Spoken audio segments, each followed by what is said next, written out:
Live NFL trivia every Wednesday night on Twitch at 9 p.m. Eastern. Come show off your football knowledge for a chance to win cash prizes. Check the link in the description to find out more. And now, on with our feature presentation. This is New England Patriots head coach Dick MacPherson. In no way whatsoever am I saying that he was the worst head coach in Patriots history, because there are way worse coaches than him, as hard as that might seem to believe. Cleve Rush literally ordered the team bus driver after a game to go the wrong way and directly into oncoming traffic. Rod Rust coached one season, and the Pats went 1-15 that year while also dealing with a whole host of issues off the field. And of course, Bill Belichick is so bad that his team has missed the playoffs literally every single season that they didn't qualify for the playoffs. So all kidding aside with that, MacPherson isn't the worst coach ever. But he was really bad. In 2 seasons with the Patriots, he went 8-24, winning just 25% of the games that he was on the sidelines for. And in 1992, he guided the Pats to a 2-14 record, which was the worst record in all of football. For as great of a college coach as he was, and he truly was great, as he did some fantastic things with UMass and Syracuse, and is in the College Football Hall of Fame for a reason, he was a terrible head coach in the NFL. And if there is any moment that exhibits that, it's from this 1992 game between the New England Patriots and the Buffalo Bills. During the game, MacPherson made a bit of an interesting, questionable, and controversial decision, which in itself wasn't a huge deal. But it was how he tried to justify said decision after the game that raised a ton of eyebrows, because his justification not only made no sense, but it truly might be the worst justification I've ever heard, and might be the most incompetent move I've ever seen a head coach make, which is saying a lot, because I've covered a ton of awful decisions that coaches have made. If you ever wanted the true definition of a head-scratching moment, then you're in for a treat today, because what MacPherson did on this day in 1992 was so bad that he shouldn't have been allowed to finish out the season, and instead should have been fired right then and there on the spot. This is the story behind Dick MacPherson, and what might be the dumbest coaching move in the over 60-year history of the New England Patriots franchise. Before I talk about the actual incident in question, we need some context to understand the game at hand, the importance of this game, and how it was going. It's September 27th, 1992. It's week 4 of the NFL season, and we have a big AFC East game on our hands between the New England Patriots and the Buffalo Bills, over at Foxborough Stadium. Now you might be wondering why the Pats have only played 2 games thus far, even though it's week 4. And that's because they had a week 1 bye thanks to a bizarre scheduling conflict involving the band U2, which you can learn more about by clicking the card in the upper right corner. And while it was a beautiful day in Foxborough, as it was sunny and 66 degrees, the Patriots still hadn't found what they were looking for, because so far this season, every game was like Sunday Bloody Sunday. They desired a win. The Pats were 0-2, and had scored just 6 points so far on the year, which was quite easily the worst total in the league. In fact, it was so bad that through their first 2 games, they had failed to reach the red zone. They called a grand total of 0 plays inside the 20-yard line. That's a special kind of bad, and on paper, it didn't look like things were going to get a whole lot better against the Buffalo Bills, who were 3-0, had the best offense in the NFL at 112 points scored, had the best point differential in the NFL at +74, and were the 2-time defending AFC champions.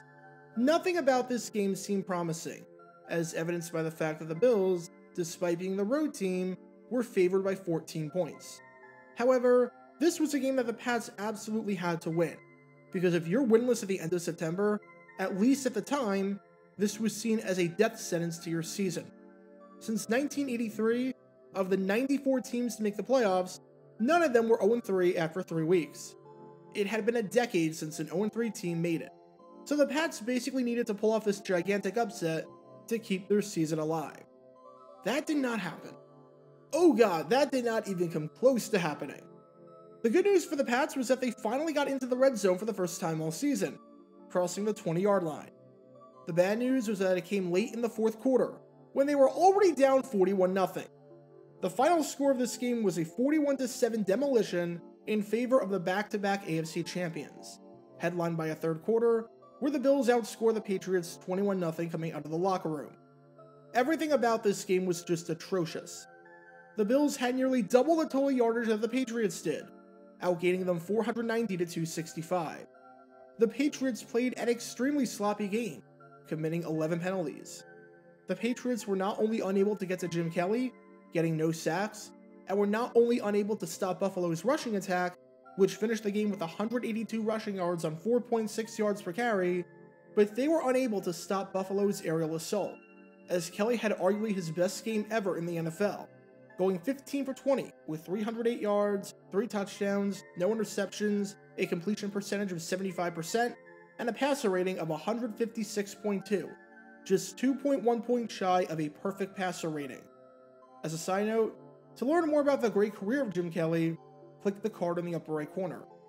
This game was ugly with a capital U, so much so that with the exception of the large Bills contingency that made the trip to Foxborough for this game, the stands were virtually empty by the fourth quarter, and so much so that backup quarterback Frank Reich played basically the entire fourth quarter, because the outcome was never in doubt. And while I can't say that one play made the difference, because let's be honest, when you're behind 41-0 at one point, it's hard to play the we would have won if not for this game.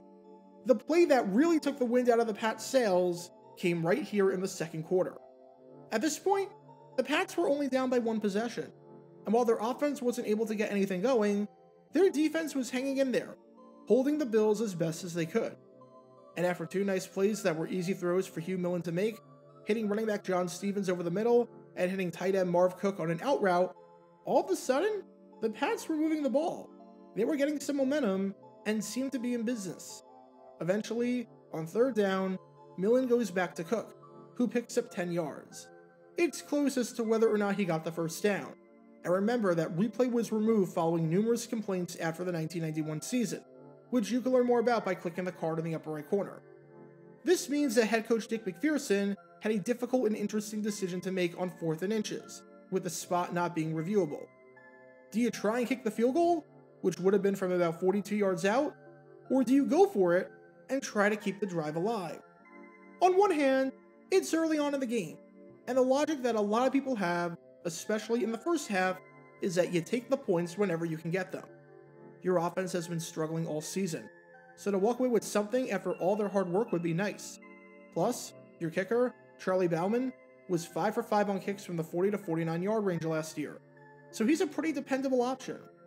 On the other hand, it's only an inch. If you can't pick up an inch, you don't deserve to win. Plus, you're playing Buffalo. You're not going to win with field goals. Their offense is too good and has averaged over 37 points per game so far in the young season, and won't be able to keep up with them by getting 3 points in situations like this.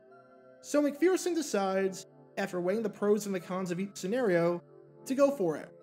In the end, the give is to Leonard Russell, as Millen gives it to him up the middle, and he comes up just short, with the refs ruling that he was stopped at the line of scrimmage. Turnover on downs, and Buffalo ball. That one hurts really badly. And after the game, MacPherson was asked about why he went for it. Why did you take that chance? And why did you not take the points in the first half when you had the opportunity?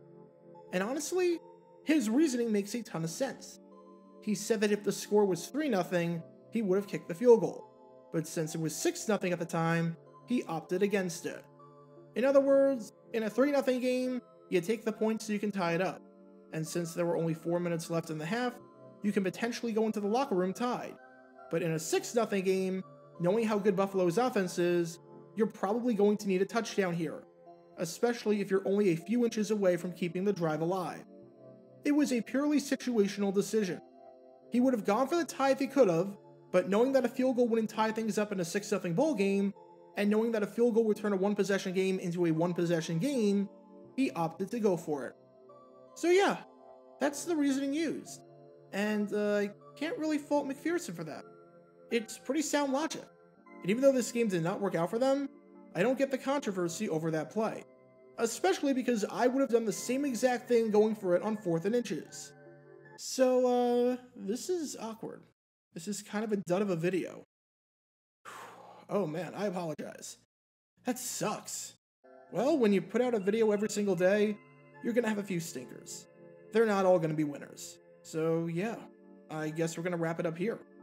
Don't get me wrong, MacPherson was a bad head coach. but this isn't a good example at all to use. So what's the moral of the story here? When you're bad and when your seat is hot, every move you make, whether it's fair or unfair, is going to be criticized and is going to be looked at. Whoa, hang on, time out. Editor? Go back a second. Does that say what I think it does? The Bills were leading 3-0? That can't be right. That just can't be. MacPherson said that he went for it because it was 6-0, and that he would have kicked it if it was 3-0. Surely that's gotta be a mistake on NBC's part. The Bills, who right now are holding to a 3-point lead. But I thought, oh no. Don't even tell me. Don't even tell me he didn't know what the score of the game was. Let me get this straight. You're telling me this man, one of the 28 brightest football minds in the world, and a college football Hall of Fame head coach, legitimately made a decision without knowing what the score of the game was? You're telling me that this man genuinely thought the game was 6-0, when in reality, it was 3-0, and that completely changed his philosophy? I'm sorry, what? I just need to point out how stupid this is, even though, don't get me wrong, I completely agree with the decision to make. But this is your justification for it? You just admitted to the world that you had no idea what the score was? What are you doing, man? Forgetting the score in certain sporting events is one thing. There's a lot of points in volleyball, and there are some plays where you forget whether it was in or out. So I get forgetting the score there. Forgetting the score in golf, especially if it was a rough hole, and you forget whether you actually hit the ball on one of the shots, or you just completely whiffed it and it didn't count as a stroke, fine. There are so many scoring plays in basketball and cricket that, yeah, if you forget the score, it's understandable. But football? Freaking football? When there was one field goal? You just had to remember one play. How hard is it to forget that the score was 3-0? You have to keep track of all the different players and substitutions and formations and plays and downs and distances and tendencies and everything under the sun. And you can't keep track of the freaking score? But okay, I get it. Sometimes you just have a brain fart and can't remember what the score is. Fortunately, back in 1895, some guys down the road at Harvard created something that might come in handy that you might have heard of. It's called a scoreboard! Last time I checked, even though Foxborough Stadium is kind of a dump, it has a scoreboard. And the scoreboard says that the Bills were leading 3-0. All you had to do was literally glance at it if you truly didn't know the score of the game. Just take half a second to look up, see how many points the Bills had, because you clearly knew you had none, and then you go from there. Heck, you don't even have to do any math to figure out how much you're down by, since you're subtracting 0 off of whatever Buffalo has. Literally every person in the stadium knew what the score of a 3-0 game was, except for the head coach, which is kind of a big deal. You can't exactly coach a team to victory if you don't know what you need to do to get the necessary points for victory. No wonder Pats fans were thrilled when they got Bill Parcells to be their head coach the following year. The bar was literally on the floor, because so long as Parcells knew what the score of the game was, he would be infinitely better than the last guy. It's not hard to see why the Pats lost this game. A brilliant coach in Marv Levy, who would find his way into the Pro Football Hall of Fame, versus a guy who didn't know what the score was. That's a lopsided fight if I've ever seen one. So what's the moral of the story? If you're going to be a head coach in the National Football League, for the love of God, know what the score of the game is that you're the coach for, especially if you're making decisions based entirely on the score. And if you don't know the score, it won't hurt you to look up and glance at it, so long as you know how to read numbers. The bad news for the Patriots in 1992 was that their offense was inept, and they rarely got on the scoreboard. But apparently, if this display from Dick MacPherson is anything to go off of, he didn't even notice. Get your official Jaguar Gator 9 merchandise by going to jg9shop.com, and be sure to like this video, ring the notification bell, and subscribe down below if you haven't already, as it helps the channel out a lot. And be sure to check out Twitch every Wednesday night at 9 p.m. Eastern for your chance to play NFL trivia and win cash prizes. Link in the description below. If you want to see videos like this condensed down to 60 seconds, then follow me on TikTok at JaguarGator9. To see college football videos, subscribe to JaguarGator8. To see highlight videos of players throughout the history of the NFL, subscribe to JG9 Highlights. Also, special thanks to all of our Patreon supporters for helping out the channel. Your support is greatly appreciated. So you can become a patron and request future video topics in the description below.